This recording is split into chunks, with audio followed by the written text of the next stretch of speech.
I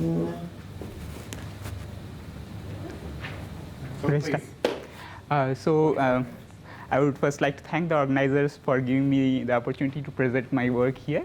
This work is being done in collaboration with Loris, Amikam, and Emanuele, all of whom are in the audience. And this is about simulating quantum anomalous heat flows in NISQ devices. And just for the attention that Feynman deserves,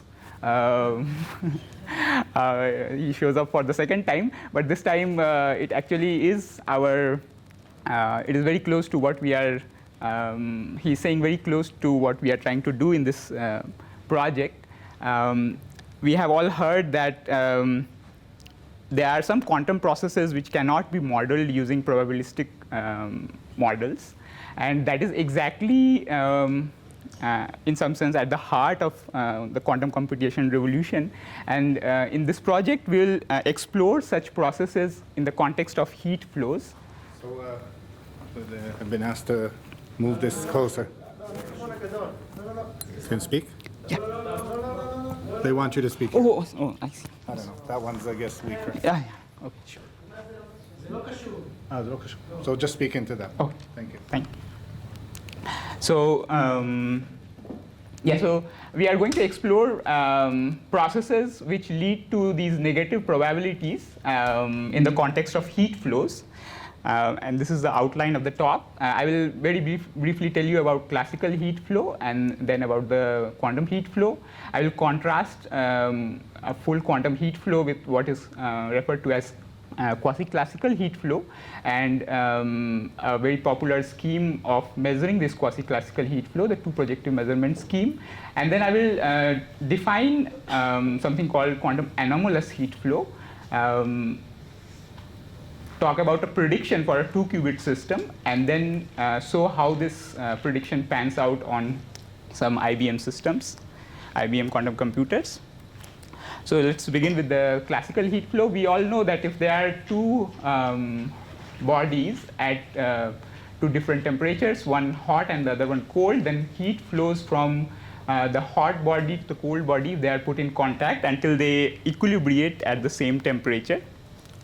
And this can be described by a Liouville's equation, where one has this dense phase space density, which is explicitly positive. It's positive semi-definite, and the Hamiltonian that governs the dynamics of this density has, at least for the context of heat flows, 3 parts. One which is governing the hot body, one which governs the cold body, and the other one which governs the transport or the interaction between the two. And because this phase space density is positive semi-definite, one can also define joint probability distribution functions very easily, very well defined joint probability distribution functions, from which one can then extract average heat flows between the body as a function of time, as well as statistics of this heat flow, how it fluctuates in time. In contrast, in a quantum heat flow, the density, phase space density has to be replaced by this density matrix. The Hamiltonian still has these 3 parts, one which governs the hot body, one for the cold body, and one for the interaction between the two. For the purpose of this talk, we'll have a quantum system which has 2 parts, well-defined parts. And the full quantum state of this system is described by this density matrix rho CH, which has thermal trace for both the hot part or the red part and the cold part, the blue part. They will have effective inverse temperatures of beta H and beta C, where the temperature of the hot body is larger than the cold body, and classically one would expect heat flow from the hot body to the cold body, and we want to explore what happens if this system evolves under a unitary transformation. If it evolves unitarily, how much heat flows from the hot body to the cold body, depending upon the initial state, is what we want to explore. Among these class of heat flows, particular kind of dynamics is of interest to us, where the unitary transformation actually commutes with the hot plus cold Hamiltonian. Why this is special is because in this kind of dynamics, this part of the expectation value is separately conserved, and this part is separately conserved. We of course know that the full Hamiltonian is also conserved. The full expectation value of the Hamiltonian is also conserved. What this means is the interaction term doesn't put in any extra energy during the evolution. All that happens is some energy from the cold system would ideally flow to the hot system. Classically, some energy from the hot system flows to the cold system. And H int only facilitates that, and that it doesn't put in any extra energy or pulls out any extra energy from the system. And of course, the heat that the cold body loses is given by this expression. Now, to get into a bit more specifics, we know that quantum correlations can be present in the initial state, and they can build up during the unitary time evolution. And an ideal experiment which probes a quantum heat flow should account for both these correlations, the one that was present initially and the one that builds up during unitary transformation.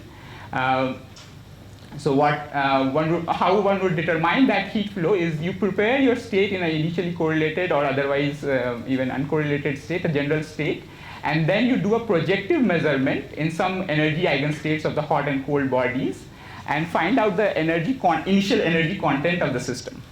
And then you throw away this realization, make a new realization of the system in the same state, allow the state to evolve unitarily, and then make a projective measurement to estimate the final energy content of the systems, and the difference of the two gives you how much heat has flown from one body to the other.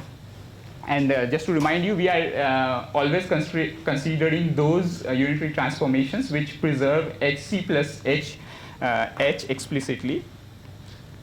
And in this case, if one insists on a joint probability distribution function, as Feynman was saying, it is not possible to have a probability distribution function. What one can at best have is a quasi-probability distribution function defined like this, which otherwise has all the nice properties of a probability distribution function. Only thing that you have to let go of is it can also have negative values for some processes. The good thing is that the heat flow can now again be extracted by the same formula, and this can also be used to study some fluctuations, but for this talk we are only interested in the average heat flow. This is the reference which I would mostly be following, which discusses all these aspects in detail. So before we get into the actual results, we also need to understand something called quasi-classical heat flow, which also comes with this two projective measurement scheme, a mainstay in most of the experiments where people try to measure heat flows. So this is how it goes. As I had pointed out, in a quantum heat flow, there are two sources of quantum correlations. One which was present in the initial state and one that builds up during the unitary time evolution. And in the two projective measurement scheme, you prepare your quantum system in some initially correlated state, but you do a projective measurement right at the beginning to project it in some energy eigenstates of the hot and the cold bodies, find out that initial energy content of these bodies, evolve this projected state unitarily, and then again do the second projective measurement to find the heat content. And the difference between the two tells you how much heat has flown between the two bodies. This is what is called a two projective measurement scheme. And in this case, incidentally, it is very popular because one can derive explicitly positive semi-definite joint probability distribution function, and that distribution function then gives you the average heat flow in this scheme. But this is not the same, generally it is not the same as the quantum heat flow. Why I am telling you about this is because it kind of distinguishes what we will call explicitly quantum heat flow and something which can in principle be mimicked by a probabilistic model. So this takes me to what we call quantum anomalous heat flow, how we define it. So to see that, let us first consider what would be considered a classical heat flow. Suppose, so this is our cold body. Its marginal density matrix is rho c, and this is the hot body. And suppose I have a transition probability where the cold body goes from a high energy state to a low energy state. Then of course one would expect that this would lead to a heat flow from the cold body to the hot body. But in this case, it is still, it can be modeled by a probabilistic model, because the probability associated with this process is positive. There is a positive probability for this transition. So in some sense, quasi-classically, you can have a backflow. This should be contrasted with the situation when this probability or quasi-probability itself becomes negative. Then even when the amplitude is for a process where the cold qubit goes from a low energy state to a high energy state, energy actually flows backward. This is the kind of counterintuitive things that we want to look for in some systems. Particularly, there is a very stark prediction for a 2-qubit system in the same paper, and it relates the full quantum heat flow to the 2 projective measurement heat flow by an inequality which is satisfied if the joint probability distribution function is always positive semi-definite. If it has negative values, then this is violated. And of course, we have all these assumptions there that SC plus HH is individually conserved, and we start with a quantum system which has 2 thermal subparts at different temperatures. So just to remind ourselves, the measurement of quantum heat flow would be done like this. You would prepare an initial state with some correlations possible, and make a projective measurement on that to find out the heat content of the 2 subsystems. Throw this circuit away, prepare the same state again, evolve it with a unitary transformation, this time parameterized by theta, because it is not necessarily a time evolution, it is some parameterized evolution, unitary nevertheless, and then measure the heat content of the system at the end of the unitary transformation, and subtracting the 2, you can find out how much heat has flown from one of the qubit to the other. And this is how you would measure the 2 projective measurement scheme. You measure the heat flow in 2 projective measurement scheme. You would prepare your state in the same way, make a projective measurement, find out the heat content, let the state evolve, the projected state evolve with the unitary transformation, and do the projection again to find out the difference of the heat content in the 2 systems or 2 instances of the same system.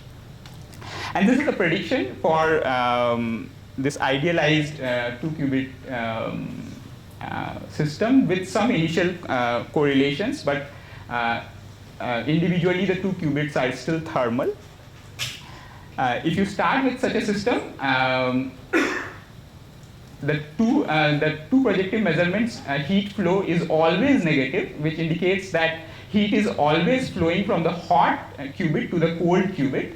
But if you look at the quantum heat flow, it starts with a backflow as a function of theta, our unitary evolution parameter, and then there is also a regime where there is a forward flow. And if you look at the violation of that inequality, so this was the LHS of the inequality, and that's the RHS. And whenever this is positive, you have violated that inequality. You find 2 regimes, one which is associated with backflow, where there should be negative quasi-probabilities, and one which is associated with forward flow from hot body to cold body. Even here, negative quasi-probability is important to describe this regime as well. So we want to see if this can be simulated on a quantum computer. But to simulate this on a quantum computer, of course, you need to prepare your qubit such that it has thermal subparts, and it is a small bit of challenge, but it can be resolved by using auxiliary qubits. So this is the actual a part of the actual circuit that we will run. And here qubit 1 and 2 are our hot and qubit 1 will be the cold qubit and qubit 2 will be the hot qubit.